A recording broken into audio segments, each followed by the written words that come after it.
അപ്പോൾ ദേ വീണ്ടും കുറച്ച് ദിവസത്തെ ഇടവേളയ്ക്ക് ശേഷം നമുക്കൊന്ന് ജപ്പാൻ വരെ പോയിട്ട് വരാം. ഈ തവണ ഞാൻ അവിടെ നിന്ന് അടിച്ചു മാറ്റിയിട്ടുള്ളത് ഒരു 5S ആണ് കേട്ടോ. ഇതിപ്പോൾ എന്താണെന്നല്ലേ, വേറൊന്നുമല്ല, നമ്മുടെ വീടും നമ്മുടെ സ്ഥലവും ഒക്കെ എപ്പോഴും നല്ല സെറ്റായിട്ട് നല്ല കുട്ടപ്പനായിട്ട് കിടക്കാൻ വേണ്ടിയിട്ട് ഈ 5 മാത്രം നമ്മൾ ഫോളോ ചെയ്താൽ മതി. ഇനി ഗസ്റ്റുകൾ വന്നാട്ടെ പോന്നാട്ടെ ഒരു കുഴപ്പമില്ല. സാധാരണഗതിയിൽ ഞാനൊക്കെ എൻ്റെ വീടൊക്കെ ചില സമയത്ത് കൊടും കാടാണ് മക്കളെ, കൊടും കാട്. എന്നിട്ട് ഞാൻ ഇടയ്ക്കൊക്കെ ആ കാടൊക്കെ വെട്ടിത്തെളിക്കും. അതൊരു സുഖമാണ്. എൻ്റെ വീടൊന്നും എപ്പോഴും അടിപൊളിയായിട്ട് കിടക്കാറൊന്നുമില്ല കേട്ടോ. അപ്പം ഈ ഒരു സംഭവം നമുക്കൊന്ന് ഫോളോ ചെയ്ത് നോക്കിയിട്ട് നമുക്ക് മാറ്റങ്ങളൊക്കെ ഒന്ന് പരീക്ഷിച്ചാലോ. അങ്ങനെ നമ്മുടെ ആദ്യത്തെ എസ്സിൽ 5 എസ്സിൽ ആദ്യത്തെ എസ് എന്ന് പറയുന്നത് സേരി. അതായത് നമ്മുടെ വീട്ടിൽ ആവശ്യമുള്ള സാധനങ്ങൾ മാത്രം വെക്കുക. ഞാൻ എപ്പോഴും ഒരു വീഡിയോയിൽ പറഞ്ഞ പോലെ നമ്മുടെ അടുക്കളയിൽ പോയി നോക്കിക്കഴിഞ്ഞാൽ, നമ്മുടെ കബോർഡുകളിൽ പോയി നോക്കിക്കഴിഞ്ഞാൽ വർഷങ്ങൾ വരെ പഴക്കമുള്ള സാധനങ്ങളൊക്കെ നമ്മുടെ വീട്ടിലിരിക്കുന്നുണ്ടായിരിക്കും. ഇവരുടെ ഈ ഒരു റൂൾ അനുസരിച്ചിട്ടുണ്ടല്ലോ, 6 മാസം 6 മാസത്തിൽ കൂടുതൽ നമ്മൾ ഒരു സാധനം യൂസ് ആക്കിയിട്ടില്ല എന്നുണ്ടെങ്കിൽ അതുകൊണ്ട് ഇനി അവിടെ പ്രത്യേകിച്ച് ഗുണമൊന്നും ഇല്ല എന്നാണ് അവർ പറയുന്നത്. സോ അതുകൊണ്ട് 6 മാസം കാലയളവിൽ ഉപയോഗിക്കാത്ത സാധനങ്ങളൊക്കെ അവരൊന്നില്ലെങ്കിൽ ചീത്തയായിട്ടുള്ള ഐറ്റംസ് ആണെങ്കിൽ അവർ കളയും, അല്ലെങ്കിൽ റീസൈക്കിൾ ചെയ്യാൻ പറ്റുന്നതാണെങ്കിൽ റീസൈക്കിൾ ചെയ്യും, അല്ലെങ്കിൽ ഉപകാരമുള്ള ആർക്കെങ്കിലും കൊടുക്കാൻ പറ്റുന്ന ഐറ്റംസ് ആണെങ്കിൽ അവർ അങ്ങനെ ചെയ്യും. ഇപ്പം ഞാൻ ഈ ഒരു സംഭവം ഇങ്ങനെ വന്നപ്പോൾ ഞാൻ ആലോചിച്ചത്, എൻ്റെ കല്യാണത്തിൻ്റെ സാരി എൻ്റെ വീട്ടിലിരിക്കുന്നുണ്ട്. അതിന് 6 മാസത്തിന് മേലെ പഴക്കമുണ്ട് എന്ന് കരുതിയിട്ട് കല്യാണ സാരി നമ്മളെടുത്ത് കളയില്ലല്ലോ. അങ്ങനെയല്ല കേട്ടോ. നമ്മൾ ഒന്ന് ചിന്തിച്ചു കഴിഞ്ഞാൽ നമുക്ക് മനസ്സിലാവുമല്ലോ, നമ്മുടെ വീട്ടിൽ നമ്മൾ കുറേ സാധനങ്ങൾ ചിലപ്പോൾ സത്യം പറഞ്ഞാൽ ഈ വർഷത്തിലൊരിക്കലൊക്കെ നമ്മൾ ന്യൂ ഇയറിന് മുന്നോ അല്ലെങ്കിൽ എന്തെങ്കിലും വിശേഷങ്ങൾക്ക് മുന്നൊക്കെ നമ്മൾ ക്ലീൻ ചെയ്യുമ്പോഴായിരിക്കും എപ്പോഴോ നമ്മൾ പോയിട്ടുള്ള ട്രെയിൻ ടിക്കറ്റ്, ബസ് ടിക്കറ്റ്, അതും ഇതൊക്കെ ഇരിക്കണ്ടാവുക. ആ ഒരു സംഭവം നമ്മുടെ വീട്ടിലിരുന്നത് കൊണ്ട് നമുക്ക് പ്രത്യേകിച്ച് യൂസ് ഒന്നുമില്ലല്ലോ. അങ്ങനെ അതുകൊണ്ട് ആവശ്യമില്ലാത്തത് നമ്മൾ കളയുക. അത് ഈ ആവശ്യമില്ലാത്തതെടുത്ത് കളയുക എന്ന് പറയുന്നതിൻ്റെ ഒരു പിന്നിലൊരു സംഭവം എന്ന് വെച്ചാൽ, കൂടുതലായിട്ട് നമ്മുടെ വീട്ടിലെ ഐറ്റംസ് കൂടുന്തോറും നമ്മുടെ ക്ലീനിങ് പർപ്പസസ് കൂടി വരെയുള്ളൂ. എത്രത്തോളം സാധനങ്ങൾ നമുക്ക് ലിമിറ്റായിട്ട് യൂസ് ആക്കാൻ പറ്റുമോ, ലിമിറ്റായിട്ട് വെക്കാൻ പറ്റുമോ, അത്രത്തോളം നമ്മളുടെ ക്ലീനിങ്ങിൻ്റെ ആ ഒരു സംഭവം കുറഞ്ഞു വരും. അപ്പോൾ ഒന്നാമത്തെ എസ് എല്ലാവർക്കും സെറ്റല്ലേ. അടുത്ത നമ്മളുടെ എസ് എന്ന് പറയുന്നത് സെയ്റ്റൻ. ഇതെന്താണെന്ന് വെച്ചാൽ, എല്ലാത്തിനും അതിൻ്റേതായിട്ടുള്ള ഒരു സ്ഥലം വേണം. നമ്മളിപ്പോൾ ഓഫീസിലൊക്കെ വർക്ക് ചെയ്യുന്ന സമയത്ത് നമ്മൾ എല്ലാ ദിവസവും ഒരു സീറ്റിൽ പോയിട്ടായിരിക്കുക, അല്ലാതെ ഓരോ ദിവസം നമ്മൾക്ക് ഡിഫറെൻറ്റ് സീറ്റ് അല്ലല്ലോ. എനിക്കൊക്കെ അങ്ങനെയായിരുന്നു, ഇനി നിങ്ങൾക്ക് എങ്ങനെയാണെന്ന് എനിക്കറിയാൻ പാടില്ല. ഇത് പറയാനും പേടിയാണ് സീരിയസ്ലി. ഓക്കെ, അതുപോലെ തന്നെ നമ്മുടെ വീട്ടിൽ ഓരോ സാധനങ്ങൾക്കും ഓരോ നമ്മൾ പ്ലേസ് സെറ്റാക്കി വെച്ചിരിക്കണം. ഇപ്പം നമ്മുടെ വീട്ടിൽ TV ഇരിക്കുന്നത് ഒരു സ്ഥലത്താണ്, കബോർഡ് ഇരിക്കുന്നത് ഒരു സ്ഥലത്താണ്, ബെഡ് ഇരിക്കുന്ന ഒരു സ്ഥലത്താണ്. അങ്ങനെ ഓരോന്നിനും ഓരോ പ്ലേസ് ഉണ്ട്. നമ്മളെപ്പോഴും ഓരോ സാധനങ്ങൾ വാങ്ങിക്കുമ്പോൾ നമ്മൾ ഇമാജിൻ ചെയ്യുക, ഈ സാധനം ഞാൻ വീട്ടിൽ കൊണ്ടുപോയി കഴിഞ്ഞ് നോക്കി എനിക്ക് ഇന്ന സ്ഥലത്തോടെ പ്ലേസ് ചെയ്യാൻ പറ്റും.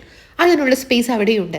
നമ്മൾ കടയിൽ നിന്ന് ആ ഒരു സാധനം പൈസ കൊടുത്ത് വാങ്ങിക്കുന്നതിന് മുൻപേ തന്നെ അവനുള്ള നമ്മളുടെ വീട്ടിലെ സ്പേസ് നമ്മൾ ഓൾറെഡി സെറ്റ് ചെയ്ത് വെച്ചിരിക്കണം.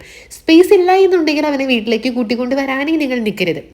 ഈ ഓൾറെഡി അവർക്കൊരു സ്പേസ് ഉണ്ടെന്നുണ്ടെങ്കിൽ ഉണ്ടല്ലോ, പിന്നെ എപ്പോഴെങ്കിലും നമ്മൾ ഉപയോഗത്തിന് വേണ്ടിയിട്ട് ആ സാധനം എടുത്തു കഴിഞ്ഞാൽ അവൻ ആ സ്ഥലത്ത് തന്നെ തിരിച്ചു കൊണ്ട് വെക്കാൻ വേണ്ടിയിട്ട് നമ്മൾ ശ്രമിക്കണം. കാരണം നമ്മളെപ്പോലെ കയ്യും കാലമൊന്നും അതുങ്ങൾക്കില്ലല്ലോ. നമ്മൾ ഒരു സ്ഥലത്ത് നിന്ന് എടുത്തിട്ട് വേറെ സ്ഥലത്ത് കൊണ്ടുപോയി വെച്ച് കഴിഞ്ഞാൽ അവർക്ക് തനിയെ നടന്ന് അവരുടെ വീട്ടിൽ പോയി ഇരിക്കാൻ വേണ്ടിയിട്ട് അതിന് നമ്മൾ തന്നെ അവരെ സഹായിക്കണ്ടേ. അപ്പം അതുകൊണ്ട് എല്ലാത്തിനും അതത് പ്ലേസ് വേണം. അവിടെ നിന്ന് നമ്മൾ എടുത്തു കഴിഞ്ഞാൽ നമ്മൾ തന്നെ അവരെ കൊണ്ടുവന്ന് അവിടെ തിരിച്ചു വെക്കുകയും ചെയ്യണം. അപ്പം നിങ്ങളുടെ ക്ലീനിങ്ങിൻ്റെ പരിപാടികളിൽ നല്ല ആശ്വാസം ഉണ്ടാവില്ലേ. ഓക്കെ, അപ്പോൾ നമുക്കിനി മൂന്നാമത്തേലോട്ട് കിടക്കാം. നമ്മുടെ മൂന്നാമത്തെ എസ് എന്ന് പറയുന്നത് സീസോ. ഇത് നമ്മുടെ പറക്കും തളിക സിനിമയിൽ പറയണ പോലെ, വണ്ടിയിലോട്ട കൊച്ചു പൂക്കളും കൊച്ചു ഇലകളും വെച്ച് അടയ്ക്കുന്നത് പോലെ എല്ലാ ദിവസവും കൊച്ചു ക്ലീനിങ് നമ്മൾ ചെയ്തുകൊണ്ടിരിക്കുക. എല്ലാ ദിവസത്തെയും ചെറിയ ക്ലീനിങ് നമ്മളെ ഹെൽപ്പാക്കുന്നത് എന്തിനാണ്? ഒരു ബിഗ് ക്ലീനിങ്ങിൽ നിന്നാണ് നമ്മളെ രക്ഷപ്പെടുത്തുന്നത്.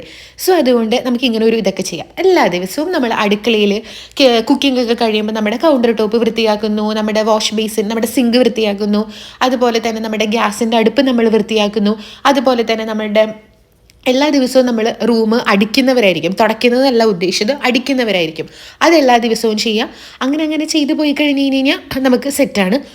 അതുപോലെ തന്നെ ആഴ്ചയിലൊരിക്കൽ ഫ്രിഡ്ജ് ക്ലീൻ ചെയ്യുക, മാസത്തിലൊരിക്കൽ നമ്മളുടെ കർട്ടൻ, ഫാൻ, അങ്ങനെ നമ്മൾ ചെയ്ത് കഴിയുമ്പോൾ നമുക്കൊരു വലിയൊരു ക്ലീനിങ്ങിൽ നിന്ന് നമ്മളെ രക്ഷപ്പെടുത്തും. അപ്പോൾ എല്ലാ ദിവസവും കുഞ്ഞു കാര്യങ്ങളായിട്ട് ചെയ്യുക. ഇടയ്ക്ക് നമ്മൾ വെറുതെ ബോറടിച്ചിരിക്കുമെന്ന് പോയിട്ട് TV സ്റ്റാൻഡ് വൃത്തിയാക്കുക, ടേബിൾ വൃത്തിയാക്കുക, കബോർഡൊക്കെ ആണെന്നുണ്ടെങ്കിലും ഓരോ സെക്ഷൻസ് വീതം നമ്മൾ വൃത്തിയാക്കാൻ വേണ്ടിയിട്ട് ശ്രമിക്കുക.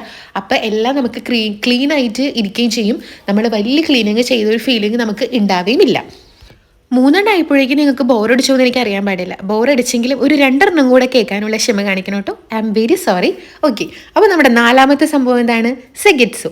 സെഗറ്റ്സു എന്ന് വെച്ച് കഴിഞ്ഞാൽ നമ്മൾക്കൊരു റൊട്ടീൻ ഉണ്ടായിരിക്കണം. എല്ലാവരും പറയൂലേ നമ്മുടെ ലൈഫിൽ ഒരു റൊട്ടീൻ വേണം. നമ്മൾ അങ്ങനെ ഒരു റൊട്ടീനൊക്കെ നമ്മൾ ഫോളോ ചെയ്ത് കഴിഞ്ഞാൽ നമുക്ക് എല്ലാം നല്ല സ്മൂത്ത് ആയിട്ട് നമ്മൾ അറിയാതെ തന്നെ ഇങ്ങനെ ഓരോരോ കാര്യങ്ങൾ വൺ ബൈ വൺ നമ്മളിങ്ങനെ ചെയ്ത് പോകുന്നു.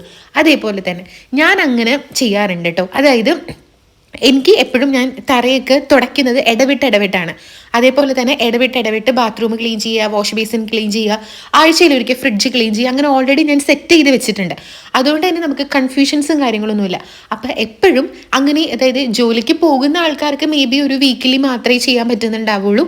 അത് നിങ്ങളുടെ കൺവീനിയൻസ് അനുസരിച്ചിട്ട് ഓൾറെഡി എല്ലാവരും സെറ്റ് ചെയ്യുക. ഓരോരുത്തരുടെയും ലൈഫ് സ്റ്റൈലും അവരുടെ തിരക്കുകളും കാര്യങ്ങളൊക്കെ ഡിഫറെൻ്റ് ആണ്. അപ്പോൾ ഇപ്പോൾ തിങ്കളാഴ്ച ഒരു ദിവസം നമ്മൾ ബാത്റൂമാണ് ക്ലീൻ ചെയ്യണമെന്നുണ്ടെങ്കിൽ നമുക്ക് ചൊവ്വാഴ്ച അല്ലെങ്കിൽ ബുധനാഴ്ച ദിവസങ്ങളിൽ ഫ്രിഡ്ജ് ക്ലീൻ ചെയ്യാം. വെള്ളിയാഴ്ച ദിവസങ്ങളിൽ നമുക്ക് നമ്മുടെ തറ ക്ലീൻ ചെയ്യാം. അങ്ങനെ ഓരോന്നിനും ഓരോ ടൈം ഷെഡ്യൂൾ പോലെ നിങ്ങൾ ചെയ്യുക. അല്ലെങ്കിൽ ഇടവിട്ട് തുടയ്ക്കുന്നവരാണെന്നുണ്ടെങ്കിൽ അങ്ങനെ ചെയ്യുക. അങ്ങനെ എല്ലാത്തിനും നമ്മളൊരു റുട്ടീൻ പോലെ നമ്മൾ സെറ്റ് ചെയ്ത് പോയി കഴിഞ്ഞാലുണ്ടല്ലോ ഇങ്ങനെ പോയിക്കോളും. ഞാൻ ഈ ഫേസ് പാക്കും ഹെയർ പാക്കും ഇടുന്നത് വരെ അങ്ങനെയാണ്. നമ്മൾ ഈ പാക്കുകളൊക്കെ ആഴ്ചയിൽ 2 ദിവസം എന്നുള്ള രീതിക്കല്ലേ പറയാം.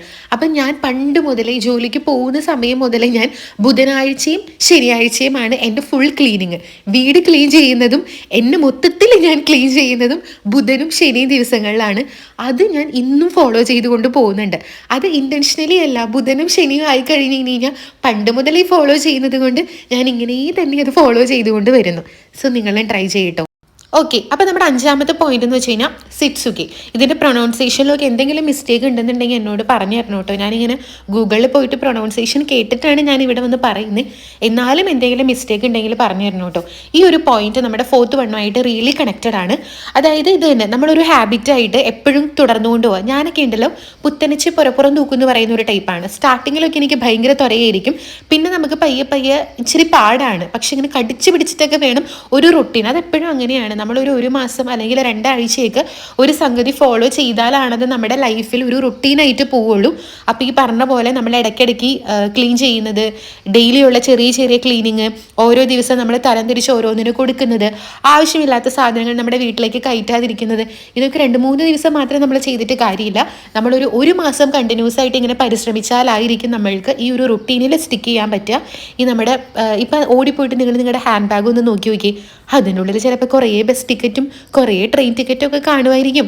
കഴിഞ്ഞു പോയ ട്രെയിൻ ടിക്കറ്റും ബസ് ടിക്കറ്റും കൊണ്ട് നമുക്കിപ്പോൾ എന്തെങ്കിലും യൂസ് ഉണ്ടോ? ഇനി വല്ല ബഡ്ജറ്റിന് വേണ്ടിയിട്ട് സൂക്ഷിച്ച് വെച്ചിരിക്കുന്നതാണെങ്കിൽ നിങ്ങൾ വെച്ചോ. അല്ലാത്തവരാണെങ്കിൽ അതിപ്പോഴേ തന്നെ കൊണ്ടുപോയി കളഞ്ഞേക്കിട്ടോ. അപ്പോൾ നമുക്ക് ഈ ഒരു 5S ഒരാഴ്ച നമുക്കൊന്ന് പരീക്ഷിച്ച് നോക്കിയിട്ട് എന്തെങ്കിലും മാറ്റമൊക്കെ ഉണ്ടോ എന്ന് നമ്മൾ നോക്കണമല്ലോ. നമുക്കും എന്താ പറയുക, പേടിയില്ലാണ്ട് ആൾക്കാരൊക്കെ വേഗം വന്നാട്ടെ പോന്നാട്ടെ എന്നുള്ളൊരു സെറ്റപ്പിലോട്ട് നമ്മുടെ വീട് മാറ്റണമല്ലോ. അയ്യോ, ഒരുപാട് പേര് ചിലപ്പോൾ അങ്ങനെ ആയിരിക്കും കേട്ടോ. ഞാൻ എന്നെ പോലെയുള്ള മടിച്ചുകളെയാണ് ഉദ്ദേശിച്ചത്. അപ്പോൾ ശരി.